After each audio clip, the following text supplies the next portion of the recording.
So, you want to know how to go penguin sledding? Well, I knew a kid that helped me with that 100 years ago, but he disappeared. Don't know where he went.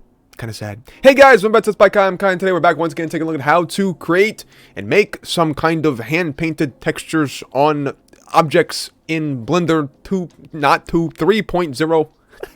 So I get so used to saying specific versions, and then other versions come out, and then I'm still used to saying the other versions. Anyway, let's go ahead and use default cube here, because why not? We'll go to the material tab here, and you can see that if we go to base color, I have this little yellow circle next to it on the left hand side. Click that bad boy and hit image texture, and then hit new, and then title this something like best art you've ever seen, comma, very epic, yes. Nice. And we hit OK on that. Now, so because we have this new material, we can go to the material tab or rendered, but I recommend going to material tab so you can see it easier without having to light the scene first.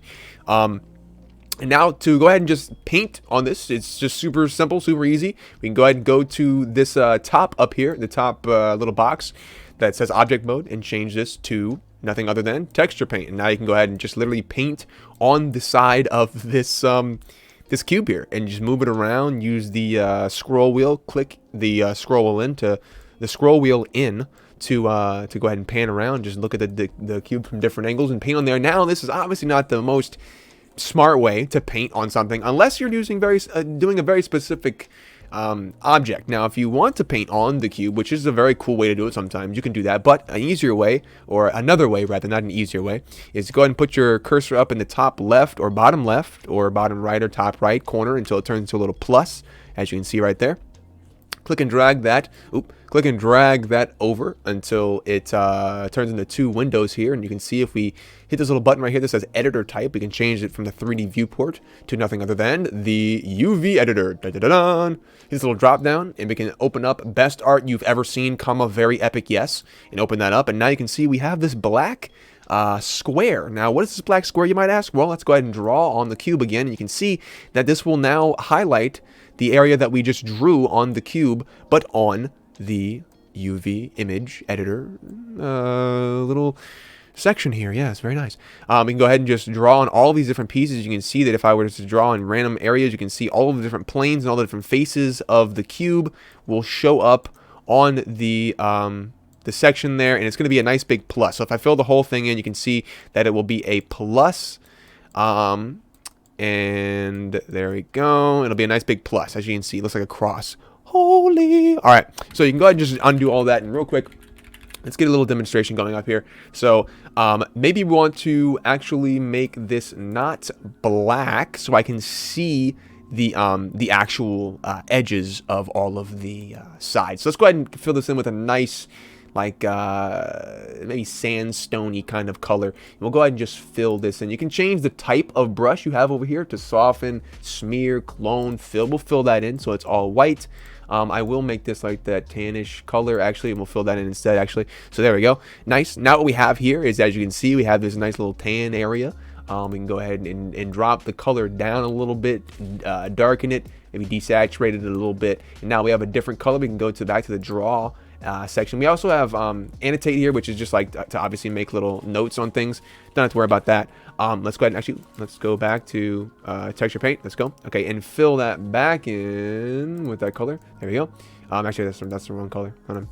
Put that back like there. There we go. And then drop it back down again. Okay, nice. So we go out to the paint tool here, and you can either paint over here and do it, but you have to set other things up for that. So let's go ahead and actually grab the so if I click and drag this, obviously it doesn't do anything because we can't draw in this section right here over here. So if you really want to just go over to the texture paint setup, you can go ahead and go to the texture paint up at the top left here. That's well, kind of top left in the center a little bit. So you can grab that, and then you can now go ahead and paint in this area as long as you open up the best art you've ever seen. You can go ahead and paint there, obviously, and now you can see that it will show up here, which is very cool. So let's go ahead and actually desaturate that and darken it. So that we have a nice different color. Maybe darken a little bit more. There we go. All right, now we can drop down the radius of the brush here, and I'm using my mouse. You can of course use a digital art tablet and whatever, what have you, what not. But for now, we're going to just use my mouse because that's what I have set up right now. So we'll just go and click and drag like a little area on the edge of all of these, so we kind of get like a a corner to all of these pieces, make it look like it's a little worn. You know, if all of the edges are kind of painted on, it looks kind of worn out and kind of messed up, and then we'll go ahead and fix them all up in a little bit. But you can see, you get the basic idea here. I just want to do something really quickly just so you guys get an even better idea, so I don't just leave you without an example, you know what I mean? I hate doing that, you know? So let's go ahead and fill all those in. And these two right here are not filled in. There you go. And as you can see now, all the edges are now painted in, and nothing is not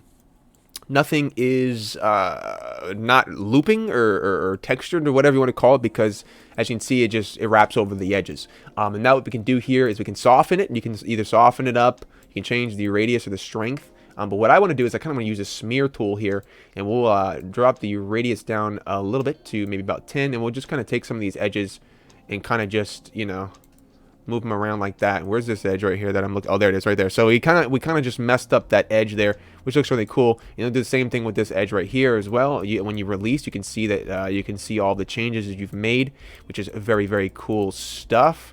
So this looks really, really nice and cool for like the edges of a building or something. I'm just like clicking randomly, you know.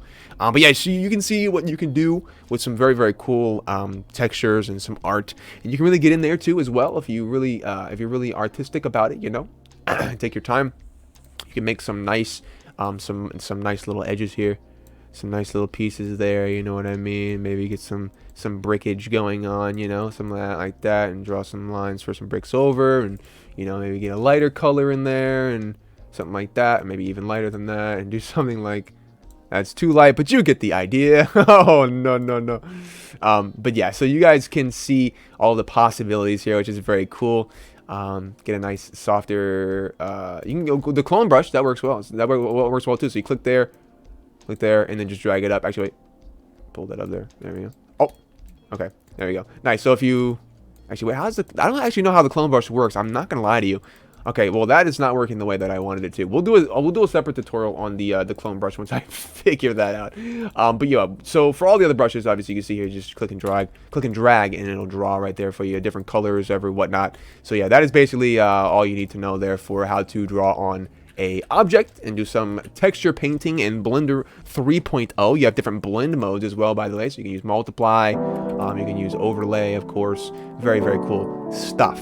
Hope you, ladies and gentlemen, learned something new today. I will see you in the next one, but until then, bye-bye.